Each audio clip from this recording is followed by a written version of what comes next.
This talk is sponsored by the Center for Natural Living. I believe in the power of personal choice to change the world. And what I want to do today is tell you a little bit about the experiences I have that have led me to believe this. About half a decade ago or so, my partner and I were living in a duplex in Cleveland, Ohio. We were living the average middle-class American life. And as he would put it, we were basically yuppies. We had everything that modern society tells us that we could ever want or need. And yet we felt somehow that our life was not complete. There was something that was missing, and so we decided to make a change. And we left it all behind, and through an avenue that is very difficult to explain, I'm not sure I understand exactly, we ended up in Austin, Texas. Yes. And it was around 2008, and there were some things going on in the world that made us feel a little nervous. There was some kind of financial collapse going on. Our political system seemed to be incredibly polarized, and it didn't look like it was going to get anywhere. And we decided that we wanted to go even further. And so we found ourselves on a little piece of land out in the Texas Hill Country, and we made the commitment to make our living off of the land. So what we decided to do was get off the grid, and we decided the first thing that we needed to do was acquire food independence. So we asked ourselves, what would we do without a grocery store? And there are three things that we did to answer that question for ourselves. We learned how to grow plants. We learned how to hunt animals. And we learned how to preserve the things that we had harvested. Now, we were kind of going out on our own in this. We had to teach ourselves how to do these things. And the truth is that we failed, but we weren't afraid of that failure. And as we continue on this journey, we are continuing to discover things that we never anticipated. So in the garden, I'd like to share with you some of these insights.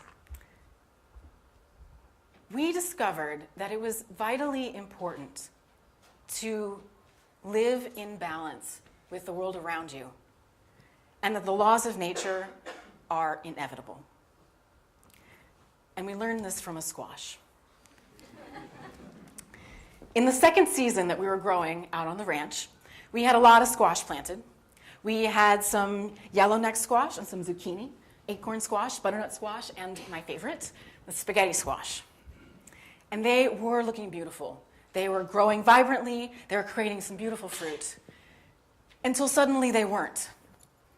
They began to wilt, the growth stopped, and it looked like we might lose the entire crop.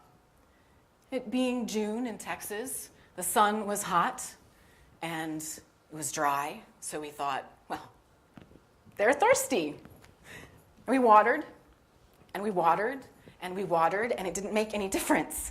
Nothing would revitalize our plants. And then we discovered it. The squash vine borer. This creature sounds, it is in fact a lot like its name.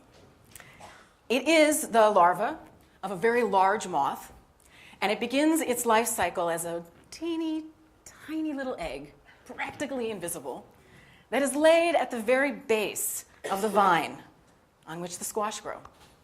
And when it emerges from its egg, it bores into that vine, which is hollow, and there it begins to grow. And in its growth, it diverts all of the nutrients and water required by that plant for its own development. But when we learned this, we engaged all of the conventional wisdom at our fingertips. And we deployed all of our weaponry to eliminate this enemy. We conducted surgery on our vines and removed and assassinated the bugs. We buried the vines in hopes that they would heal and recover. we operated a search and destroy operation, trying to find those little tiny eggs wherever they were. And we created diversions, placing colorful bowls all over the garden in the effort to distract the moths from attacking our squash. What we discovered in our war on the squash vine borer is that it was futile.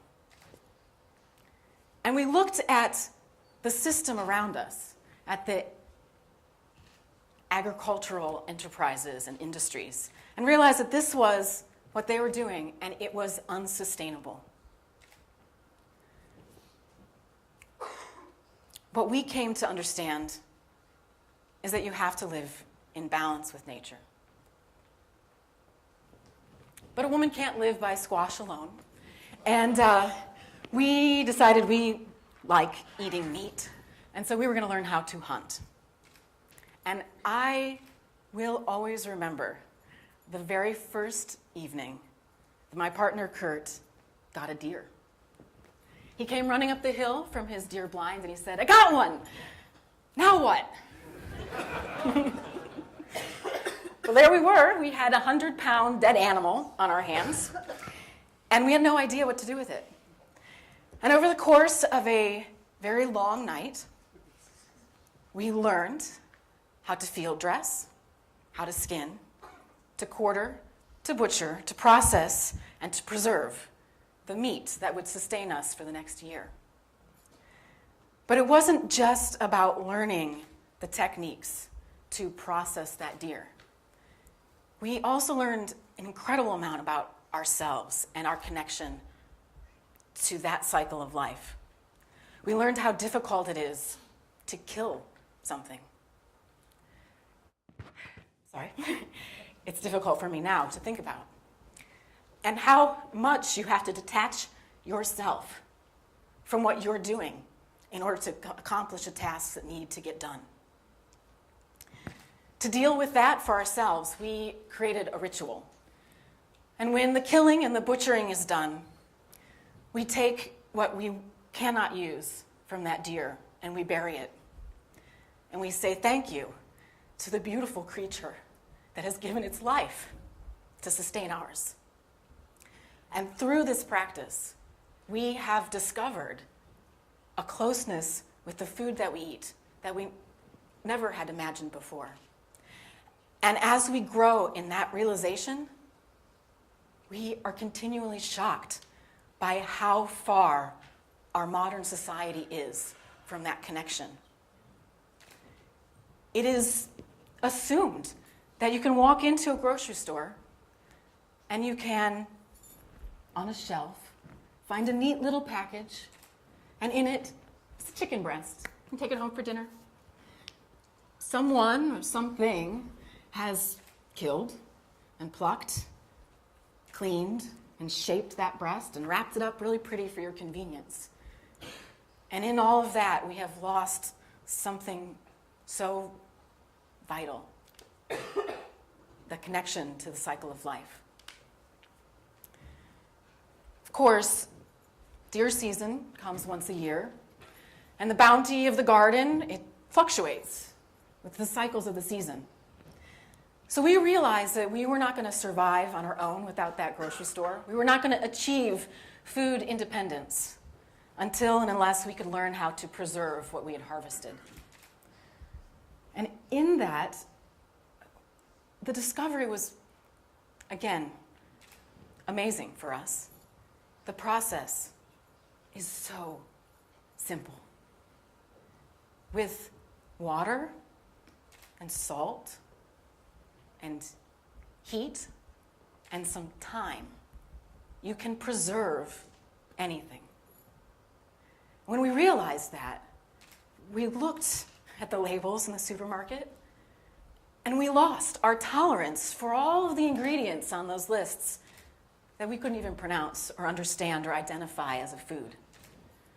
And it allowed us to begin to strip away and get back down to what was really essential and connect to our food again in a really whole and real way. The human race has 10,000, give or take, years of survival knowledge and experience behind it. And in the last 100, 150 years of our Industrial Revolution, we have forgotten it. We're not teaching it to our children. We're not experiencing it for ourselves. And my partner and I, as adults, we had to go back and learn it again. And what we discovered is that the things that we do to connect to the natural world teach us incredibly important things about who we and what we are as human beings. Learning to be in balance in the garden with nature, we learned more about where we fit in the cycle of life. Killing, butchering our own meat, we gained an incredible sense of the value of life. We gained a sense of our own morality and ethics in our communion with the greater community of life.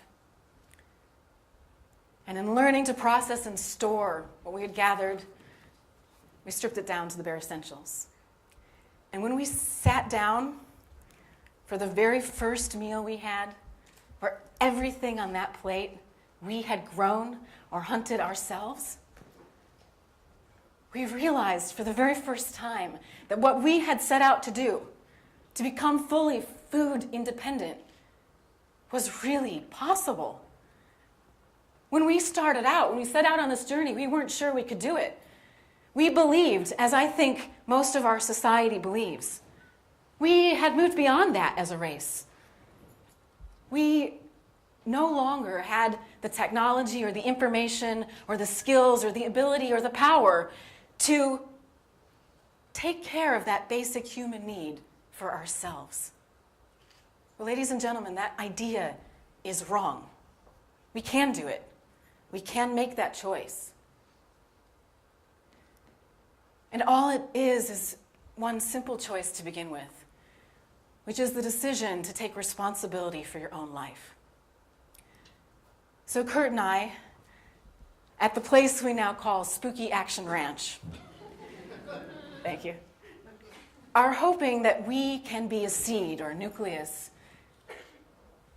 for that idea, the idea that we can do it for ourselves to grow. And I encourage you to take that idea out of here and plant that seed yourself. Thank you.